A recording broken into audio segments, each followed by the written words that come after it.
අපේ සිරුරේ ඕනම කොටසකින් මතු කරන විවිධ ලක්ෂණ වලින් ලෙඩ රෝග, ඌනතා ගැන විවිධ අනාවැකි පළ කරන්න පුළුවන්. සමහර වෙලාවට බැලු බැල්මට කනෙන් නැතිවිය හැකි ලෙඩ රෝග ගැන නම් හිතා ගන්නත් බැහැ.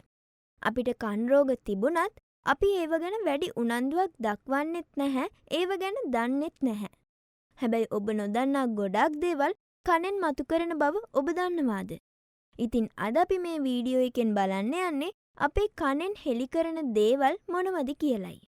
එන්න අපි දැන් ඒවා මොනවද කියලා බලමු. කන කියන්නේ ඇඟිලි සලකුණු හා සමානව හඳුනා ගැනීමේ ලක්ෂණයක් ලෙස හඳුන්වනවා. ඒ වගේම අපි ඉපදෙනකොටම කන් සම්පූර්ණයෙන්ම නිර්මාණය වෙලයි තියෙන්නේ.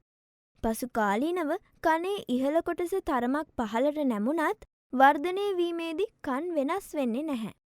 ඒ විතරක් නෙවෙයි, අපේ කන් වලින් ඒවා නිර්මාණයට දායක වුණේ ප්‍රමුඛ ජානයක්ද නිලීන ජානයක්ද කියලත් හඳුනා ගන්න පුළුවන්.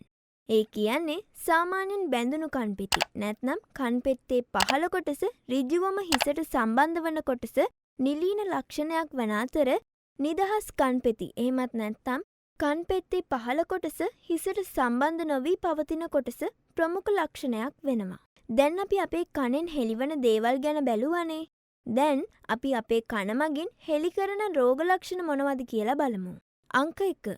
ඔබේ කන් පෙත්තේ විකර්ණ නැම්මක් පවතිනවා නම් ඔබ කිරීටක දමනි රෝගවලට ගොදුරු වීමේ වැඩි ඉඩකඩක් පවතිනවා. අංක 2. ඔබේ කන් අතිශයින් සුදුමැලි පාටයි නම් ඒ ඔබගේ සිරුරේ විටමින් සහ කැල්සියම් ඌනතාවයක් තිබෙන බව හඟවන ලක්ෂණයක්. අංක 3.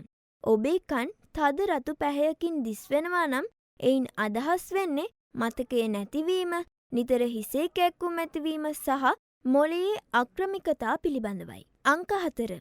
කනේ ඇති කාටිලේජයෙහි ප්‍රධාන තත්වයන් මගින් රිලැප්සින් පොලිකොන්ඩ්‍රයිටිස් නම් රෝගයෙහි නිශ්චිත රෝග ලක්ෂණයක් පෙන්නුම් කරනවා. අද අපි කිව්ව මෙන්න මේ කරුණු කාරණා තමයි අපේ කන මගින් හෙළි කරන දේවල් සහ රෝග ලක්ෂණ. ඉතින් අද අපි ගෙනාපු මේ වීඩියෝ එක ඔයාලට හුඟක් ප්‍රයෝජනවත් වෙන්න ඇති කියලා අපි හිතනවා. මේ වගේ තවත් අලුත් වීඩියෝස් නරඹන්න අදම අපේ channel එක subscribe කරගන්න.